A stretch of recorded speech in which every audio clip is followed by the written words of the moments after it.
کا یہ عمل ہے۔ ان کو ہدیہ کرتے ہیں، میں پھر دوہرا رہا ہوں، غور سے سنیے گا، ان کو ہدیہ کرتے ہیں، ان کو ہدیہ کر کے ان کے وسیلے سے دعا کرتے ہیں، پھر ان کو دعاؤں کا عرض کرتے ہیں۔ آپ بھی دعا فرمائیں، آپ بھی دعا فرمائیں، اور ان کو دعاؤں کا عرض کرتے ہیں، اور پھر ان سے دعائیں لیتے ہیں، اور بہت دیر تک آمین اس نیت سے کہتے ہیں کہ وہ دعا فرما رہے ہیں اور ہم ان کی دعاؤں پہ آمین کہہ رہے ہیں۔ یہ ہمارے اکابر کا عمل ہے، یہ ہمارے بڑوں کا عمل ہے، یہ ہماری بڑی بڑی ہستیوں کے عمل ہیں۔ میں اس لیے کہہ رہا ہوں، میری کوشش ہوگی کبھی آپ کو شرک اور بدعت پہ نہ لگاؤں۔ میں اس لیے کہہ رہا ہوں، میری کوشش ہوگی امت کو وہ خیر کے عمل بتاؤں جو عموماً لوگ چھپا کے چلے جاتے ہیں، جو عموماً لوگ اپنے تک رکھتے ہیں۔ میری کوشش ہوگی، میں نے آج تک حضور کے گھرانے کو ہدیہ پیش کیا ہو، میں نے آج تک حضور کے گھرانے کو تحفہ پیش کیا ہو، میں نے آج تک حضور کے گھرانے کو نذرانہ پیش کیا ہو، اور حضور کے گھرانے کی طرف سے مجھے خالی ہاتھ لوٹایا گیا ہو۔ ممکن ہی نہیں، ممکن ہی نہیں کہ خالی ہاتھ لوٹایا گیا۔ حضور کے گھرانے کے ساتھ ساری کائنات کی محبتیں ہیں، حضور کے گھرانے کے ساتھ ساری کائنات کا تعلق ہے۔ اور یاد رکھنا، انسان بعض اوقات اپنا غم برداشت کر جاتا ہے، اپنی اولاد کا غم برداشت نہیں کرتا، اور بعض اوقات اپنے معاملے میں معاف کر دیتا ہے، اولاد کے معاملے میں بہت غم دل کو کھا جاتا ہے۔ میرے حضور کے گھرانے کو جو ہدیہ دے گا، میرے حضور کے گھرانے کو جو تحفے دے گا، میرے حضور کے گھرانے کو جو اعمال دے گا، حضور کے گھرانے کو یہ ہدیے، یہ اعمال، یہ تحفے زندگی بھر اس کو سرنگوں نہیں ہونے دیں گے، زندگی بھر اس کو ناکام نہیں ہونے دیں گے، اور زندگی بھر اس کو کامیاب۔ دو تسبیح صبح، دو تسبیح شام سورۃ اخلاص کی، دو تسبیح صبح، دو تسبیح شام سورۃ اخلاص کی آپ پڑھیں، آپ پڑھیں، اور پڑھ کے ان ہستیوں کو ہدیہ کریں، ہستیوں کو ہدیہ کریں، حضور کے گھرانے کو ہدیہ کریں، اور حضور کے گھرانے میں حضور کی بیویاں، حضور کی بیٹیاں، حضور کے بیٹے، حضور کے داماد، حضور کے نواسے اور نواسیاں، یہ حسن اور حسین جس کو حسنین کریمین کہتے ہیں، حضور کے نواسے ہیں، یہ حضور کا گھرانہ ہے، ان کو ہدیہ کریں۔ اپنے مسائل کو حل ہوتا دیکھیں، اپنی مشکلات کو حل ہوتا دیکھیں، اپنی ناکامیوں کو ختم ہوتا دیکھیں۔ سالہ سال سے یہ عمل بتا رہا ہوں، سالہ سال سے یہ عمل بتا رہا ہوں۔ میں نے تو جس کو دیا ہے زندگی میں اس کو کامیابی ملی ہے، میں نے تو جس کو دیا ہے وہ زندگی میں ناکام نہیں ہوا، زندگی میں ناکام نہیں ہوا۔ کہ جو شخص یہ چاہتا ہے اللہ میری نسلوں کے لیے رزق کے دروازے کھلے رکھ، رزق روحانی اور رزق جسمانی، اللہ میری نسلوں کے لیے دنیا کی مہنگائیاں، حالات، کرائسس، ناکامیاں، اور پتہ نہیں آگے مہنگائیوں کی صورتحال کیا ہوگی، لیکن اللہ مجھ سے اور میری نسلوں سے رزق نہ چھین، تو فرمایا اس شخص کو کہے کہ سورۃ فاتحہ پڑھ، اور سورۃ فاتحہ کو ایک بار پڑھ، اور جب پہنچ ایاک نعبد و ایاک نستعین، اس کو 40 منٹ ایسے وجدان، ایسے درد، ایسی کیفیت کہ کوئی دنیا کا کوئی فرد مجھے یاد نہ رہے سوائے اس کی ذات کریمی کے، اور اس کو دہرا دہرا دہرا دہرا، اس کو دہرا۔ اور کہا کہ میں نے وہ پڑھنا شروع کر دیا، میں نے پڑھنا شروع کر دیا۔ شیخ حامد کوفی کہتے ہیں کہ کوفہ میں ہمارے ہاں ایک رئیس تھا، اور لوگ اس کے در سے کھاتے تھے، اور لوگ اس کے در سے بہت لیتے تھے، اور بہت سخاوت چلتی تھی، اور سنا تھا کہ اس کے والد بھی ایسے رئیس تھے، اور سنا تھا اس کے دادا بھی ایسے رئیس تھے، اور یہ بات سنی تھی کہ اس کے دادا نے کوئی عمل کیا تھا، اور ایسا نہیں، دادا کے بڑوں نے، دادا نے نہیں، دادا کے بڑوں نے کوئی ایسا عمل کیا تھا جس میں اللہ سے نسلوں کے لیے رزق اور رزق کے خزانے منوائے تھے۔ کتنے لوگ ایسے ہیں، مال دولت چیزیں، ایسے حالات اور گردش میں آئے کہ ناموری سے گمنامی میں چلے گئے۔ مجھے یاد ہے کہ میں ٹاؤن شپ میں ایک بندے سے ملا، یہ بات ہے آج سے کچھ 27-28 سال پہلے کم و بیش۔ ایسے چھوٹا سا کمرہ تھا، اور مختصر سی 2-3 کرسیاں، ایک ٹوٹی سی میز، اور کہا کہ میں لاہور میں میرا سکہ چلتا تھا، میرا نام یہ ہے، نام مناسب نہیں، رازداری زندگی کا پہلا حصہ ہے، اور میرا نام یہ ہے، اور میرا اپنا ذاتی جہاز تھا، اور یہ مال تھا، اور یہ چیز تھا، اور آج میرا حال یہ ہے کہ اگر میں دوائی لوں گا تو یہ بندہ پیسے دے گا جو ساتھ کھڑا تھا، میرے پاس دوا کے پیسے نہیں ہیں۔ مجھ سے ایک ہمارے مخلص ہیں، وہ کہنے لگے کہ میرے والد جن کے پاس جاب کرتے تھے ان کا بہت بڑا کاروبار تھا، انہوں نے اس دور میں 14,000 کی گاڑی لی تھی نئی، اور پھر 16,000 کی گاڑی لی، نئی گاڑی کتنے کی؟ 16,000 کی گاڑی لی، 100 کا نوٹ بانٹتے تھے، صبح سے شام تک، شام سے صبح تک لوگ لین لگا کے لیتے تھے، اور جس دور میں 250 روپے کے 5 مرلے جگہ ملتی تھی، 250 فٹ جگہ ملتی تھی، نہ 125 فٹ، 125 جگہ ملتی، 5 مرلے 250 روپے کی، اور وہ بیچتے تھے۔ اور پھر ایک وقت ایسا آیا ہر چیز ختم ہو گئی۔ میرے پاس ایک ڈرائیور تھا، وہ کہنے لگا کہ میرے مالک ہیں جن کے پاس پہلے میں کام کرتا تھا، ان کے حالات آ گئے تو میں نے آپ کے پاس آپ کے ڈرائیوری کی، اگر رمضان میں کوئی بچا ہوا لنگر ہو وہ انہیں بلا لوں، آپ دے دیں گے؟ تو ہم رمضان میں مجمع آتا تو کوشش کی جاتی ہے کہ ان کو کھانا تازہ کھلایا جائے، تو میں نے کہا ٹھیک ہے، کہا کہ کچھ پیسے بھی ہو جائیں۔ کون ہے؟ کہا کہ فلاں لاہور کا، نہیں جانتے آپ؟ ہاں جانتا ہوں، اتنی بڑی سوسائٹی ہے بڑی مالداروں کی۔ کہا یہ 28 مربع جگہ انہی کی تھی، اور آج سے 40 سال پہلے انہوں نے یہ جگہ بیچی تھی، اور اتنے کروڑوں میں اتنے میں بیچی تھی، اب وہ ایک چھوٹے سے مکان میں رہتے ہیں، سب کچھ ختم ہو گیا ہے، سب کچھ ختم ہو گیا ہے، اور ان کے گھر کھانا نہیں ہوتا، اور آپ اگر کھانا دیں گے تو ان کے گھر میں 2-3 وقت اچھا گزر جائے گا۔ میں اپنی نسلوں کے لیے تونگری منوا لے، اپنی نسلوں کے لیے رزق منوا لے، اپنی نسلوں کے لیے وسعت منوا لے۔ تو کہے کہ مال بہت ہے اور نسلوں کے کام آئے گا، مال رکھنا جائز ہے، حلال جائز ہے، لیکن یہ شرط نہیں ہے کہ وہ رہے گا یا نہیں رہے گا۔ یہ میری ساتھ چوک ہے، یہاں کرتبہ چوک، یہاں 2 پلازے مجھے ایک بندے نے بتائے، اب اس کے نہیں ہیں، کہا یہ اور یہ اس بندے کا ہے، فلاں نام کے بندے کا، اور اس کا آج کچھ نہیں رہا۔ اب وہ جس کسائی سے گلبرگ میں ہے، یہاں لاہور میں، جس سے بہت منو گوشت آتا تھا اور بڑے بڑے رئیس دعوتیں پکتی تھی، چپ کر کے جاتا ہے اور وہ کچھ پیسے اس کی مٹھی میں ڈال دیتے ہیں اور وہ اس سے زندگی کا گزر بسر ہوتا ہے۔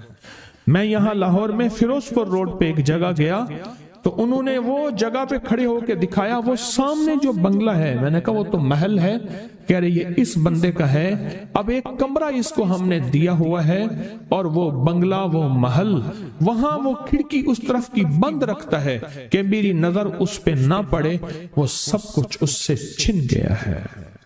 سنیں، یاد رکھیں، جو اللہ کے خزانوں سے ملتا ہے وہ تیری جیب سے جا نہیں سکتا، وہ دنیا کی جیبوں اور مالوں سے جو ملتا ہے وہ تیری جیب میں رہ نہیں سکتا۔ یہ جو عمل ہے نا، نسلوں کے لیے رزق منوانا، برکت منوانا، نسلوں کے لیے، نسلوں کے لیے رزق منوانا، نسلوں کے لیے برکت منوانا، یہ جو عمل ہے، بس اب میں نے آپ کو عرض کیا نا کہ آپ پوچھیں کتنے دن کریں گے، میں نے کہا دل خود بولے گا، من خود بولے گا، اندر خود بولے گا۔ میں نے آپ کو کچھ واقعات سنائے ہیں، بڑی بڑی ہستیوں کے واقعات، بڑی بڑی ہستیوں کے واقعات۔ یہ اس میں سعودی عرب مکہ مکرمہ میں ایک جگہ ہے، اس کا نام خالدیہ ہے، سوسائٹی۔ میں وہاں ایک عرب سے ملا، شیخ ابو ترکی اسے کہتے تھے، تو اردو عربی تو مجھے آتی نہیں، بس تھوڑی بہت ایسے شدھ بدھ ہے، تو وہ تھوڑی ہی دیر میں کہتے تھے، ایسے اٹھتے تھے نا، کہتے تھے اللہم ایاک نعبد و ایاک نستعین۔ میری ان سے چند ملاقاتیں ہیں، بوڑھے تھے، بابے تھے، کہ ان کے بڑے آئے تھے، اصل میں خلافت عثمانیہ تھی تو ان کے بڑے ترکیہ سے آئے تھے، تو پھر مکے میں رہتے رہتے تو وہیں کے ہو گئے۔ ان کا جو خادم تھا وہ اردو بولنے والا تھا، اور انڈیا کا تھا، اس سے میرا تعلق تھا۔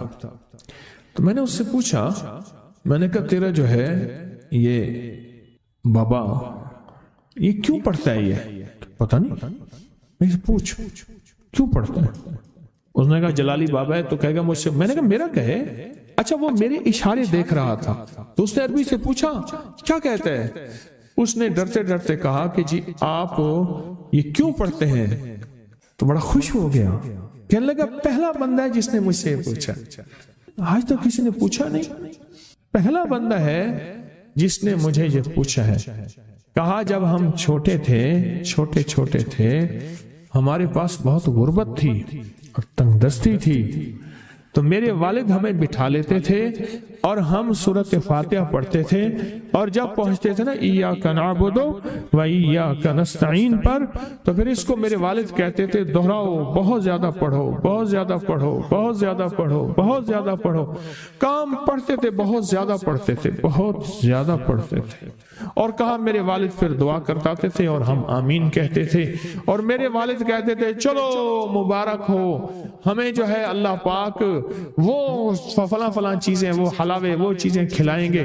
کہہ رہے ابے کو دیکھتے تھے، ابا جی ہمارے پاس تو پیٹ بھر کے روٹی نہیں ہے، آپ کہتے ہیں اللہ وہ کھلائے گا، وہ کھلائے گا، اور ابا ایسے خوش ہو جاتا تھا۔ کیوں؟ ابے کو یقین تھا کہ سورۃ فاتحہ اس کریم نے قبول کر لی اور میرا کام ہو گیا۔ وَمَن يَتَوَكَّلْ عَلَى اللَّهِ، آ میرے بندے میری ذات پہ بھروسہ کر کے دیکھ، میرے قریب آ کے دیکھ، مجھ سے دوستی لگا کے دیکھ تو صحیح، پھر میں کر کے دکھاؤں گا۔ اللہ کے ولی کا دیا ہوا انوکھا ایسا نظام، ایسا طلسم، عجائبات کی دنیا کہ ہم نہ جانیں کیا اللہ احد و اللہ صمد کا ایک پراسرار نظام۔ عمارہ بن حزم رضی اللہ عنہ فرماتے ہیں ہماری قبیلے کی ایک جگہ تھی، رات کو وہاں آگ بھڑکتی تھی، دن میں دھواں نکلتا تھا۔ قبیلہ تئی جس کے حاتم تئی تھے اپنی اونٹیوں کو اس آگ کی روشنی سے چلاتا تھا جو 7 راتوں کے فاصلے سے بھی دکھائی دیتی تھی۔ اتنی اونچی اور اتنی آگ تھی کہ 7 راتوں کے فاصلے سے بھی دکھائی دیتی تھی۔ اس دوران خالد بن سنان ایک بہت بڑے اللہ کے نیک بندے قبیلہ مریتا سے آئے اور کہا اللہ نے مجھے حکم دیا ہے تمہارے لیے اس آگ کو بجھاؤں۔ ہر قبیلے سے ایک شخص میرے ساتھ آئے، ہم 10 آدمی ان کے ساتھ چلے، میں بھی ان میں تھا، وہ ہمیں ایک کنویں پر لے گئے۔ وہاں سے آگ کا ایک دہانہ نکلا، آگ ہم پر گھیرا ڈالنے لگی، ہم گویا ترازو کے پلڑے میں آ گئے۔ ہم نے پہلے لاٹھیوں سے، پھر جوتوں سے، پھر اماموں سے مارا، یہاں تک کہ سب کچھ جل گیا۔ ہم نے کہا اے خالد تم نے ہمیں ہلاک کر دیا؟ انہوں نے کہا نہیں، یہ آگ حکم کے تابع ہے، میں بھی حکم پر ہوں۔ پھر وہ آگ پر عصا مارتے ہوئے کہنے لگے ہر حق جو اللہ کے لیے ہے وہ ادا ہوا، میں اللہ کا بندہ اعلیٰ ہوں۔ ایک شخص تھا جو مذاق اڑانے والا تھا، کہتا تھا میں باہر نہیں نکلوں گا، دیکھو میں نکل آیا ہوں، اس طرح کی باتیں کرتا تھا۔ پھر انہوں نے ہمیں ایک جگہ لے جا کر کہا کھودو، میں نے کھودا تو ایک پتھر نکلا جس پر کلمات لکھے تھے اللہ احد اللہ الصمد لم یلد ولم یولد ولم یکن لہ کفوا احد۔ اس پتھر پہ لکھا کے دوران جو ایک پتھر نکلا اس پر یہ کلمات لکھے ہوئے تھے۔ ہم نے اس پتھر کو اپنے پاس رکھا، جب بھی مصیبت میں اس کو سامنے رکھتے مصیبت ٹل جاتی، بارش نہ ہوتی اسے کپڑے سے ڈھانپ کر دعا کرتے، بارش ہو جاتی۔ خالد نے کہا میری بیوی حاملہ ہے، اس کا ایک بیٹا ہوگا جس کا نام مرہ ہوگا، وہ سرخ گوشت کی مانند حسین ہوگا، اس کی موجودگی میں تم پر مصیبت نہیں آئے گی۔ پھر کہا میں 7 دن میں فوت ہو جاؤں گا، مجھے اس ٹیلے میں دفن کرنا، 3 دن بعد میری قبر پر جانا، اگر تم ایک دمدار گدھا دیکھو جو ناک زمین پر رگڑ رہا تو قبر کھودنا، میں زندہ ہو جاؤں گا اور تمہیں قیامت تک کے حالات بتاؤں گا۔ لیکن جب وہ گدھا آیا لوگ قبر کھولنا چاہتے تھے، ان کی قوم نے روک دیا، ہمیں عرب رسوا کریں گے۔ پھر رسول اللہ صلی اللہ علیہ وسلم مبعوث ہوئے تو خالد کی بیٹی نبی علیہ السلام کے پاس آئیں کہ میں خالد بن سنان کی بیٹی ہوں۔ آپ نے چادر بچھائی، فرمایا یہ میرے بھائی کی بیٹی ہے، ایک نیک آدمی جسے اس کی قوم نے ضائع کر دیا، اس کی قوم نے ضائع کر دیا، بہت بڑا طاقتور عمل ہے بہت حیرت انگیز عمل ہے۔ اس عمل سے ہمیں کیا ملا؟ اس واقعے سے ہمیں کیا ملا؟ سورۃ اخلاص کی طاقت، سورۃ اخلاص کی تاثیر۔ بڑی مشقتوں کے بعد انہیں ایک پتھر ملا، بڑی محنتوں کے بعد انہیں ایک حیرت انگیز دنیا ملی، اس پتھر پہ سورۃ اخلاص۔ اس سورۃ اخلاص کا ایک عمل ہمارے پاس ہے اور بہت طاقتور پاس۔ رسول اللہ صلی اللہ تعالی علیہ وسلم نے فرمایا، عمر رضی اللہ تعالی عنہ، عمر جو بندہ 10 بار سورۃ اخلاص پڑھتا ہے جنت میں اس کے لیے محل بنا دیا جاتا ہے۔ عرض کیا یا رسول اللہ صلی اللہ علیہ وسلم، اگر کوئی 20 بار پڑھے؟ فرمایا 2 محل بن جائیں گے۔ اس طرح کرتے کرتے فرمایا یا رسول اللہ، اگر کوئی 100 دفعہ پڑھے؟ فرمایا جنت میں 10 محل بن جائیں گے۔ آپ نے محسوس کیا اس پتھر کی تاثیر کو؟ آپ غور سے توجہ سے میری گفتگو کو سمجھیں، اس پتھر کی تاثیر کہ اس پتھر کی تاثیر میں کیا چیز تھی ایسی، کیا عمل تھا ایسا؟ فرمایا جب ہمیں مشکل آتی، جب پریشانی آتی، جب الجھن آتی، اس پتھر، اصل پتھر نہیں، اس پتھر کے اوپر اخلاص تھی، اصل پتھر نہیں۔ وہ بڑی تلاش کے بعد انہیں جو سورۃ اخلاص کا پتھر ملا، ان کی ہر مصیبت دور، ان کی ہر مشکل ختم، ان کی ہر ناکامی ختم، انہیں عزت دولت ملتی تھی، انہیں رزق صحت ملتا تھا، ان کی مشکلیں ٹلتی تھی، ان پہ بارشیں ہوتی تھی، ان سے بارشیں روکی جاتی تھی جب چاہتے تھے۔ یہ سب کچھ سورۃ اخلاص کی برکت سے ہے۔ آج بھی جو بندہ کوئی بھی مصیبت پریشانی ہو، تکلیف ہو، سورۃ اخلاص کی تسبیحاں پڑھ کے، سورۃ اخلاص کی تسبیحاں پڑھ کے حضور کے گھرانے کو ہدیہ کرے، میرا تجربہ ہے، ہر مصیبت دور ہوتی ہے، ہر پریشانی ختم ہوتی ہے۔ حضور کا گھرانہ، حضور کی بیویاں، حضور کی بیٹیاں بیٹے، حضور کے داماد نواسے اور نواسیاں، یہ حضور کا گھرانہ ہے۔ جو ہدیہ کرے گا حضور کے گھرانے کو، اللہ پاک اس کی مشکل دور کر۔ پتھر نہیں، پتھر پہ جو لفظ لکھے ہیں، جو بڑی محنتوں اور مشقتوں کے بعد ملے، وہ لفظ ہیں سورۃ اخلاص۔ آئیں اس کی قدردانی بڑھائیں، آئیں اس کی توجہ بڑھائیں اور سورۃ اخلاص میں ڈوب جائیں۔ انشاءاللہ سورۃ اخلاص دنیا کی ناکامی سے بھی بچائے گی اور آخرت کی الجھنوں دھکوں سے بھی بچائے گی۔ عمل کو کریں، نسلوں کو سکھائیں اور برکتیں ہمیشہ ہمیشہ